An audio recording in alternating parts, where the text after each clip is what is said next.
আসসালামু আলাইকুম। নিশ্চয়ই সবাই অনেক ভালো আছেন। আমরা শিখছি হাতে কলমে গ্রাফিক ডিজাইন। এটা চতুর্থ ভিডিও। এর আগে আরো 3টা ভিডিও আছে। ভিডিওগুলো যদি আপনি না দেখে থাকেন তাহলে এই ভিডিও ডেসক্রিপশনে ফুল প্লেলিস্টের লিঙ্ক দেওয়া আছে। শুধু এই গ্রাফিক ডিজাইনের প্লেলিস্ট না, বেসিক কম্পিউটার, মাইক্রোসফট এক্সেল, তারপরে হচ্ছে হাতে কলমে বাংলা টাইপিং, ইংলিশ টাইপিং, মানে যত ধরনের পেইড কোর্সের ফ্রি প্লেলিস্ট আপনারা পেয়ে যাবেন আমার ডেসক্রিপশনে গেলে, অথবা এই চ্যানেল ভিজিট করলে পেয়ে যাবেন। ঠিক আছে, তো ইতিমধ্যে আমরা বেশ কিছু কাজ দেখেছি। সিলেকশন টুলের ফেদার ইউজ করা দেখেছি, তারপরে এক্সট্রা কিছু কাজ দেখেছি। আজকে আমরা আরো কিছু অ্যাডভান্স টুল দেখব, যেমন এখানে রয়েছে ল্যাসো টুল, পলিগনাল ল্যাসো টুল এবং ম্যাগনেটিক ল্যাসো টুল। এবং এটার পরেই দেখেন এখানে বেশ কিছু টুল রয়েছে, object selection tool, quick selection tool, magic wand tool. এই টুলগুলো যে কি পরিমাণে ব্যবহার করতে হবে আপনাদের যদি আপনি গ্রাফিক ডিজাইনার হতে চান, এই টুলগুলোর উপরে আপনার এক্সট্রিম লেভেলের একটা অভিজ্ঞতা থাকতে হবে, এক্সপেরিয়েন্স থাকতে হবে এই টুলগুলো ইউজ করার ক্ষেত্রে। এই 3টা টুল কিভাবে ইউজ করে, এগুলো সিলেকশন টুলই। এই সিলেকশন টুলগুলো ইউজ করার জন্য সবার প্রথমে আমরা কিভাবে ফটোশপে একটা পিকচার নিয়ে আসতে হয় সেটা দেখব, কারণ আমরা সরাসরি হচ্ছে একটা পিকচারের উপরে কাজ করে দেখব, প্রফেশনালি কাজ করে দেখব। ঠিক আছে, ওকে। সবার প্রথমে আমরা হচ্ছে একটা পিকচার ইনসার্ট করবো। আগেরগুলো আমি এখান থেকে হাইড করে দিচ্ছি। পিকচার ইনসার্ট করার জন্য আমরা অনেকভাবে করতে পারি। ফাইল থেকে এখানে প্লেস এমবেডেড নামে অপশন পেয়ে যাবেন, জাস্ট এখানে ক্লিক করে দিবেন। এখন আপনি যে পিকচারটা আনতে চাচ্ছেন, ধরেন আমি এই প্রথমে পিকচারটা আনতে চাচ্ছি, এই পিকচারটা সিলেক্ট করে এখানে প্লেস দিতে পারেন। ওকে, আমার পিকচারটা কিন্তু ইম্পোর্ট হয়ে গেল। এখন কিবোর্ড থেকে জাস্ট এন্টার প্রেস করে দিবেন, আমার এটা কিন্তু প্লেস হয়ে গেল এখানে। এখন ইচ্ছা মতো আমি এটা নাড়াতে চালাতে পারতেছি। এখন একটা জিনিস দেখেন, এটাকে আমি ছোট বড় যদি করতে চাই, সেই ক্ষেত্রে আমি কিবোর্ড থেকে এই লেয়ারটা আমার সিলেক্ট করা আছে, যেটা সিলেক্ট করা আছে, কিবোর্ড থেকে কন্ট্রোল কি প্রেস করলাম, আমার এই ট্রান্সফর্মের অপশনটা চলে আসলো। ঠিক আছে, এখন কিন্তু আমি এটাকে ইচ্ছা মতো ছোট বড় করতে পারতেছি, এই পাশে ধরে ছোট বড় করতে পারতেছি। অনেক ক্ষেত্রে আপনাদের এই পাশে ধরে ছোট বড় করতে গেলে চ্যাপটা হয়ে যাবে, সেই ক্ষেত্রে আপনারা শিফট চেপে যদি হচ্ছে করেন, প্রেস করেন, তাহলে চ্যাপটা হবে না। আর পরের ভার্সনগুলোতে নর্মালি হচ্ছে ছোট বড় করলে রেশিও ঠিক থাকে, শিফট চেপে এভাবে চ্যাপটা করা যায়। ঠিক আছে, আশা করি বুঝতে পেরেছেন। আমি এখান থেকে এন্টার দিয়ে দিলাম। আরেকটা ভাবে পিকচার ইনসার্ট করা যায় সেটাও দেখিয়ে দিচ্ছি। ধরেন আপনার এখানে হচ্ছে পিকচারটা রয়েছে, আপনি পিকচারটাকে জাস্ট এভাবে ড্রাগ করে নিয়ে ফটোশপের এখানে রাখবেন। ফটোশপের এখানে টাস্কবার রয়েছে, এখান থেকে নিয়ে জাস্ট এভাবে ছেড়ে দিবেন, দেখেন চলে আসছে পিকচার। এই যে ট্রান্সফর্মের অপশনটা আসছে, এখনই আপনি এটাকে অ্যাডজাস্ট করে নিতে পারেন। আবার এন্টার দেওয়ার পরে চলে গেছে, আপনি মনে করলেন না আমার ওটা আবার দরকার, কন্ট্রোল টি প্রেস করলে ওটা আবার চলে আসলো, আবারও ছোট বড় করতে পারবেন ইচ্ছে মতো। আবার হচ্ছে এখানে ক্লিক করতে পারেন অথবা এন্টার প্রেস করতে পারেন। তো আরেকটা ভাবে হচ্ছে আনা যায়, যেসব পিকচারগুলো আপনার এইভাবে আসতেছে না, এই যে ড্রাগ করে ছেড়ে দিলেন, এখানে আসলো না। তারপরে ধরেন এই যে পিকচারটা রয়েছে, এই পিকচারটা আমি এখানে আনতে চাচ্ছিলাম, আসলো না। এটা হচ্ছে ওয়েব পিপি পিকচার, ওয়েব পি পিকচার বলে। এই পিকচারগুলো এইভাবে আসবে না, এটাগুলো একটু টেকনিক খাটায় নিয়ে আসতে হয়। পিকচারগুলো ওপেন করবেন, এখান থেকে রাইট ক্লিক করবেন, এখান থেকে কপিতে ক্লিক করবেন, এটা কপি হয়ে গিয়েছে। এখন আপনি চলে যাবেন আপনার ফটোশপে, চলে যাবেন, কিবোর্ড থেকে কন্ট্রোল ভি প্রেস করে দিবেন, এই যে দেখেন পিকচারটা চলে এসেছে। ওকে, তো আমার এতগুলো পিকচার লাগবে না, আমি এই হচ্ছে 1টা 2টা পিকচার রাখবো। ধরেন নিচের পিকচারটা একটু পরে দেখতেছি, ওইটার কাজ এটা রাখলাম। ওকে, এটা থেকে আমি এখান থেকে একটা অংশ আমি নিতে চাচ্ছি নতুন একটা লেয়ারে। সেই ক্ষেত্রে আমরা ওই যে সিলেকশন টুল নিয়েছিলাম, রেক্ট্যাঙ্গেল সিলেকশন টুল নিলাম, এখান থেকে এভাবে সিলেক্ট করলাম। তো জাস্ট আপনি এখন কি করবেন, কিবোর্ড থেকে কন্ট্রোল সি প্রেস করবেন এবং কন্ট্রোল ভি প্রেস করবেন। এই যে দেখেন নতুন একটা লেয়ার তৈরি হয়ে গেছে, আমার কপি করা আছে। এখন কন্ট্রোল ভি আমি যতবার প্রেস করব বারবার আমার এই লেয়ারগুলো হতে থাকবে। দেখেন কতগুলো আমি কপি পেস্ট করে ফেলছি। ওকে, আমার এগুলো দরকার নেই, আমি এগুলো ডিলিট করে দিচ্ছি। আর এই যে আমি সিলেকশন করে কন্ট্রোল সি কন্ট্রোল ভি করলাম, এটা করারও দরকার নাই, আপনি সরাসরি হচ্ছে কপি করতে পারেন। জাস্ট সিলেক্ট করে নেবেন, যে লেয়ারে পিকচারটা আছে সেই লেয়ারটা সিলেক্ট থাকতে হবে। কিবোর্ড থেকে কন্ট্রোল জে প্রেস করবেন, কন্ট্রোল জে, তাহলে দেখবেন এই যে একটা নতুন লেয়ার হয়ে গিয়েছে। একটা লেয়ারকে ডুপ্লিকেট করার জন্য রাইট ক্লিক করে এখান থেকে ডুপ্লিকেটে ক্লিক করতে পারেন।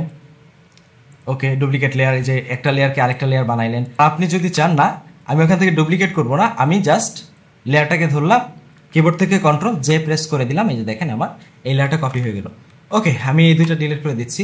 এই পিকচারটাকে আমি আপাতত এখান থেকে ইনভিজিবল করে রাখলাম। এই যে একটা পিকচার, এই পিকচারটাকে আমি কন্ট্রোল টি প্রেস করে ট্রান্সফর্ম করে এখান থেকে বড় করে নিলাম। ওকে, তো দেখেন এই যে এখানে বেশ কিছু টুল রয়েছে, ল্যাসো টুল, পলিগনাল ল্যাসো টুল, ম্যাগনেটিক ল্যাসো টুল। এই টুলগুলোর কাজ কি, সিলেকশন করার জন্য ল্যাসো টুল নিয়ে আমরা এইভাবে জাস্ট পেন্সিল দিয়ে যেভাবে আমরা খাতায় আঁকি, এইভাবে এঁকে আঁকা বাঁকা সিলেকশনগুলো আমরা করতে পারি। ধরেন আমি এতটুকুর মধ্যে সিলেকশন করতে চাচ্ছি, এই যে আঁকা বাঁকা সিলেকশন হচ্ছে, কন্ট্রোল ডি প্রেস করলাম। ধরেন চোখের এই অংশটাকে আমি সিলেক্ট করতে চাচ্ছি, এটা আপনার হাত মানে কি একদম হচ্ছে মাউস ইউজ করার ক্ষেত্রে আপনার হাতে প্রচুর পরিমাণে দক্ষতা থাকতে হবে, তাহলে আপনি এইভাবে সুন্দর করে সিলেকশন করতে পারবেন। আশা করি বুঝতে পেরেছেন। আঁকা বাঁকা সিলেকশনের জন্য এগুলা হচ্ছে প্রয়োজন পড়ে। এই পিকচারটা আমি নিয়েছিলাম, এই পিকচারে আমি চাচ্ছি এই মাশরুমটাকে সিলেক্ট করতে, সেক্ষেত্রে আমি কিন্তু এই ল্যাসো টুলটা ইউজ করে এইভাবে সিলেক্ট করতে পারি। করবেন ওকে, এই লেয়ার সিলেক্ট ছিল, আমি যদি এখান থেকে কন্ট্রোল জে প্রেস করি তাহলে আমার আরেকটা লেয়ার তৈরি হলো সিলেকশন টুল। খালি আমি এটা হাইড করে দিলে এই যে দেখেন আমার এটা কিন্তু আলাদা হয়ে গেল। ওকে, এইভাবে আমরা ল্যাসো টুল দিয়ে সিলেকশন তৈরি করতে পারি। আশা করি বুঝতে পেরেছেন। ল্যাসো টুলের সাথে রয়েছে পলিগনাল ল্যাসো টুল। এটা অনেকটা মানে এই একবারে না করে আপনি ক্লিক করে করে করতে পারেন, ঠিক আছে? এভাবে ক্লিক করে করে আপনি সিলেকশন করতে পারেন। কাজ ওই সেম ওইটার মতোই, একদম ফার্স্ট পয়েন্টে গিয়ে ওকে আগে জাস্ট ক্লিক করে দিবেন, আপনার সিলেকশনটা চলে আসবে। বাকি কাজটা আপনারা সিলেকশন করার পরে যা করতে চান করতে পারবেন। কন্ট্রোল ডি প্রেস করলাম এবং লাস্ট এটা হচ্ছে ম্যাগনেটিক ল্যাসো টুল। এটা অটোমেটিক্যালি আপনি যেই পয়েন্টের কাজ দিয়ে নেবেন সেই পয়েন্টে অটোমেটিক্যালি আপনার সিলেকশনটা জুড়ে যাবে। দেখেন আমি কিন্তু কোনো ক্লিক করতেছি না, কিছুই করতেছি না। আমার এই পিকচার রেজুলেশনও কিন্তু খুব একটা ভালো না, তারপরে দেখুন কত সুন্দরভাবে আমার সিলেকশনটা হয়ে যাচ্ছে। ওকে, ফার্স্ট পয়েন্টে এসে ক্লিক করে দিলাম, দেখেন কত সুন্দরভাবে এই ম্যাগনেটিক ল্যাসো টুলটা অটোমেটিক্যালি আমার এখানে সিলেকশনটা করে দিল। এখন এটাকে আমি হচ্ছে ইচ্ছা মতো হচ্ছে কপি করতে পারি, পেস্ট করতে পারি, হচ্ছে ডুপ্লিকেট করতে পারি, যা খুশি তাই আমি এটা দিয়ে করতে পারি। আশা করি বুঝতে পেরেছেন। ওকে, এখন আমরা দেখব এই যে আমাদের ল্যাসো টুলগুলোর পরে আরও কিছু টুল আছে যে টুলগুলো দিয়ে খুব সহজে সিলেকশন করা যায়। তো আমরা এই সিলেকশন টুলগুলো দেখলাম, এরপরে দেখতে পাচ্ছেন এখানেও কয়েকটা সিলেকশন টুল আছে। আমি ধরেন অবজেক্ট সিলেকশন টুলটা নিলাম, নিয়ে আমি এই যে মাশরুমটাকে সিলেক্ট করতে চাচ্ছি, এরকম করে জাস্ট আমি একটা মার্ক করে দিলাম। দেখেন অটোমেটিক্যালি কতটুকু আমার দরকার সেটু কিন্তু সিলেক্ট হয়ে গিয়েছে। এটা তো একটা হিজিবিজি পিকচার, এই জন্য একটু সমস্যা হচ্ছে। আমি যদি অন্য একটা পিকচার নিয়ে নিই, ধরেন আমি অন্য একটা পিকচার ইনসার্ট করে নিচ্ছি। আচ্ছা, আমি এই পিকচারটা ইনসার্ট করে নিলাম। এখন আমি যদি এখান থেকে এভাবে সিলেক্ট করি, দেখেন আমার এই মেয়ের যে হচ্ছে শেপটা, শুধু সেই শেপটা সিলেক্ট হয়ে গেল। এখন কিন্তু আমি ইচ্ছা করলে এখান থেকে জাস্ট হচ্ছে কন্ট্রোল জে প্রেস করে এই যেটা ব্যাকগ্রাউন্ড রিমুভ করে ফেললাম, আমি হচ্ছে ফরগ্রাউন্ডের পিকচারটা সরিয়ে ফেলতে পেরেছি। এইভাবে আপনারা অবজেক্ট সিলেকশন টুলের ব্যবহার করে খুব সহজে সাবজেক্টটাকে হচ্ছে সরাতে পারবেন, কপি করতে পারবেন বা সিলেকশন করে নিতে পারবেন। আশা করি এটা বুঝতে পেরেছেন। আমি কন্ট্রোল জেড প্রেস করতেছি, দুইবার প্রেস করলাম, আর বাকিগুলো ধরেন আমি আপাতত হাইড রাখতেছি। জাস্ট এই আমাদের মডেলটা দিয়ে আমি বাকি কাজগুলো আপনাদেরকে দেখাবো। এরপরে রয়েছে কুইক সিলেকশন টুল। এটা দিয়ে আপনি মোটামুটি হচ্ছে একই টাইপের রেজুলেশনগুলা এইভাবে জাস্ট ড্রাগ করে করে সিলেক্ট করতে পারবেন। এটা অবজেক্ট সিলেকশন টুলের চাইতেও বেশি ব্যবহার করা হয়। আপনারা যখন প্রফেশনালি কাজ করবেন তখন বুঝতে পারবেন। এই যে দেখেন আমি কত দ্রুত আমার সাবজেক্টটাকে মোটামুটি সিলেক্ট করতে পেরেছি।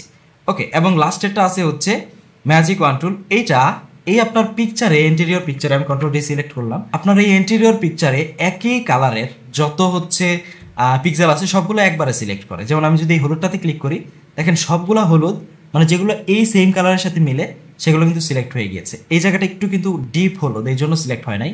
এটা নিয়ে আমি এখানেও যদি ক্লিক করে দিই, বাকিটুকু সিলেক্ট হয়ে গেল। আশা করি এই টুলগুলোর কাজ আপনারা বুঝতে পেরেছেন, কোনটা দিয়ে কি করে। আমরা যখন প্রফেশনাল কোনো একটা কাজ করব তখন এগুলোর আমরা প্র্যাকটিক্যাল ব্যবহার দেখবো আস্তে আস্তে। ওকে, নেক্সট ক্লাসে আমরা ফেস মাস্কিং দেখবো। ফেস মাস্কিং বলতে ফেসের উপরে কোনো হচ্ছে যে এরকম ডার্ক স্পট থাকলে, আচ্ছা আজকেই দেখিয়ে দিই, এত হচ্ছে আহামরি কিছু না, খুব সহজে দেখায় দিব, আপনারা কাজ করতে পারবেন।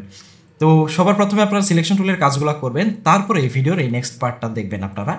ওকে, এই যে আমার পিকচারটা, এই পিকচার থেকে আমরা এরকম পিকচার বানাইতে পারি কিভাবে দেখেন। আমি নর্মালি দেখাচ্ছি আজকে। এইখান থেকে আপনারা চলে যাবেন এই যে এই টুলটাতে। প্রথমটা হচ্ছে স্পট হেলিং ব্রাশ। এটা নিয়ে আপনি আপনার এই যে সাবজেক্টের যে পিকচারটা যেখানে আছে সেখান থেকে লেয়ারটা সিলেক্ট করলেন। এই যে ব্রাশটা আমার ইনেবল হলো, রাইট ক্লিক করে এই ব্রাশের সাইজটা আপনি ছোট বড় করতে পারবেন। হার্ডনেস মানে কি দেখেন, আমি যখন এটার সাইজটা নিলাম এত বড়, এখান থেকে হচ্ছে এন্টার প্রেস করে দিলাম। যখন আমি এবার সিলেক্ট করতেছি, এটার কর্নারগুলো, এই যে আমার যেখানে যেখানে আমি হচ্ছে ব্রাশ করতেছি, কর্নারগুলো দেখেন কত শার্প দেখাচ্ছে। কিন্তু আমি যদি কি করতাম, রাইট ক্লিক করে এখান থেকে হার্ডনেসটা কমিয়ে দিতাম, তারপরে এন্টার দিলাম, এখন দেখেন আমার কর্নারটা গ্লো দেখাচ্ছে, তাই না? একটু হচ্ছে কমিয়ে নেবেন, তাহলে কি হবে, হার্ডনেসটা কমিয়ে নিলে আমার আশেপাশের পিকচারের সাথে মিলবে। আর যদি একদম হার্ড করে তাহলে আশেপাশের পিকচারের সাথে মিলবে না। এখান থেকে হার্ডনেসটা 2, 3 বা 0 রাখতে পারেন, সমস্যা নাই। দিয়ে এন্টার দিলাম। এখান থেকে আমি জাস্ট এভাবে ড্র্যাগ করে দিচ্ছি, দেখেন আমার স্পটটা গায়েব। এখান থেকে এইটুকে, এখান থেকে এইটুকে।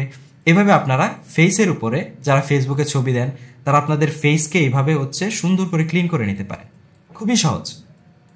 আমি খুব দ্রুত দেখাচ্ছি, এই জন্য হচ্ছে ওই পিকচারটার মতো নাও হতে পারে, বাট আপনাদের বেসিকটা তো আপনাদের মাথায় চলে এসেছে, তাই না? আর এটার অ্যাডভান্স অনেক কাজ আছে, যে কাজগুলো আমি আস্তে আস্তে আপনাদের দেখাবো। এটাকে এইটার চেয়ে সুন্দর করা যাবে। সেক্ষেত্রে আমরা কি করব, এই যে এটাকে আমরা নিয়েছি, উপরে এটা ডিলিট করে দিই। এই লেয়ারটাকে আমরা কন্ট্রোল জে প্রেস করে আরেকটা লেয়ার বানিয়ে নিলাম। এখন এইটাকে হাইড করে দিয়েছি। নিচেরটাকে সিলেক্ট করে আমরা চলে যাব ফিল্টারে। ফিল্টার থেকে চলে যাব হচ্ছে ব্লারে। ব্লার থেকে এখান থেকে গাউসিয়ান ব্লার। গাউসিয়ান ব্লার থেকে আমি এখান থেকে মোটামুটি ব্লার করে দিব, ঠিক আছে? আচ্ছা, এরকম ব্লার করে দিলাম, দিয়ে এখান থেকে জাস্ট ওকে দিয়ে দিলাম। এরপর আমি এই প্রথমটাতে ইনেবল করে দিলাম। প্রথম লেয়ারটা সিলেক্ট করে এখান থেকে আমরা নিয়ে নেব ইরেজার লেয়ার। ইরেজার দিয়ে কি করে, ইরেজার দিয়ে হচ্ছে কোনো কিছু মুছে ফেলে। দেখেন এখান থেকে যে আমি অনেক হার্ড নেই, সাইজটা ছোট করে নিলাম। এত বড় সাইজ নিলে তো হচ্ছে বুঝবেন না আপনারা। দেখেন এখন যদি আমি মুছে ফেলি, সেক্ষেত্রে কীরকম মুছবে, এই যে এরকম মুছে যাবে, দেখতে পাচ্ছেন? ওকে। আর যদি আমি এটাকে একটু সফট করে নিই, হার্ডনেসটা কমে একটু সফট করে নিলাম। এখন যদি আমি মুছি, এটাকে একটু বড় করে নিব, রাইট ক্লিক, বড় করে নিলাম। দেখেন এই ছোট বড় করার একটা শর্টকাট আছে, অল্টার প্রেস করে রাইট ক্লিক করে এভাবে ড্র্যাগ করেন, দেখেন আপনার ব্রাশটা ছোট বড় হচ্ছে। আমি মোটামুটি এতটুকু রাখলাম। আমার উপরের লেয়ারটা সিলেক্ট আছে, যেটা আমার নর্মাল লেয়ার ছিল, আর নিচেটা ব্লার করে নিয়েছি। এখান থেকে দেখেন এই যে আমি জাস্ট এইভাবে ক্লিক করে দিচ্ছি, হার্ডনেসটা আরও কমায় দিব। আশা করি আগের পিকচারের চাইতে যথেষ্ট একদম তেলতেলা হয়ে গেছে, তাই না? এটা আপনারা হচ্ছে আরও পারফেক্টলি করতে পারবেন, আপনাদের হার্ডনেস কমিয়ে বাড়িয়ে মোটামুটি হচ্ছে সুন্দর করে করতে পারবেন। এবং লাস্টে আমি আরেকটা ছোট্ট জিনিস দেখা দিচ্ছি, এই দুইটাকে জোড়া দিয়ে একটা পিকচার বানাবো। সেটা কিভাবে, ধরুন আমি মুভ টুল নিয়ে এভাবে যে সরিয়ে ফেলি, দেখেন কি হয়েছে। মানেটা কি হচ্ছে, এই যে উপরের লেয়ারে গালের যে অংশটা আছে সেটা আমি মুছে দিয়েছি। নিচের লেয়ারে ব্লার করা ছিল, তো ওই ব্লার অংশটা দেখা যাচ্ছে, এই জন্য একদম তেলতেলা দেখাচ্ছে। আশা করি বুঝতে পেরেছেন। এই দুইটাকে জোড়া দিয়ে আমি একটা পিকচার বানানোর জন্য এভাবে রাইট ক্লিক করে মার্জ ডাউন করে দিব, মার্জ ডাউন, যেটার কিবোর্ড শর্টকাট হচ্ছে কন্ট্রোল ই, ঠিক আছে? এভাবে মার্জ দিয়ে দিলে দুইটা মিলে একটা হলো। কিবোর্ড থেকে আপনি কন্ট্রোল ই প্রেস করতে পারেন, এই যে দুইটা মিলে একটা হলো। এখন কিন্তু এটা এক লেয়ারে কনভার্ট হয়ে গেছে। এটাকে আরও সুন্দর করা যায়, আপনি যদি হচ্ছে কন্ট্রোল এল প্রেস করে একটু লাইটিংটা যদি এখান থেকে কারেকশন করেন, এই যে দেখেন লাইটিং কারেকশন করে দিলাম হালকা করে একটু। তারপরে হচ্ছে আপনি কন্ট্রোল এম প্রেস করে এখান থেকে কার্ভ দিয়ে একটু জাস্ট এখান থেকে ব্রাইটনেসটা একটু কারেকশন করে দিলেন। তো এইভাবে কিন্তু আর অনেক কাজ আছে, যেগুলো আপনাদের আমি আস্তে আস্তে দেখাবো। আবার হচ্ছে এখান থেকে আপনি টোটাল কালার কারেকশন করতে পারেন, এই যে এটাকে বলে ক্যামেরা র ফিল্টারের কাজ দেখাবো আপনাদেরকে। আপনার গাছের ছবি টবি সব কিছু কীভাবে আপনি সুন্দর করে এডিট করবেন, সব কিছু আস্তে আস্তে দেখাবো। তো সেই পর্যন্ত অবশ্যই আপনারা আমার সাথে থাকবেন। আশা করি নেক্সট ক্লাসে আরও অ্যাডভান্স কিছু দেখবো আমরা। সে পর্যন্ত সবাই ভালো থাকবেন, সুস্থ থাকবেন, এই কামনাই করছি। তো আল্লাহ হাফেজ।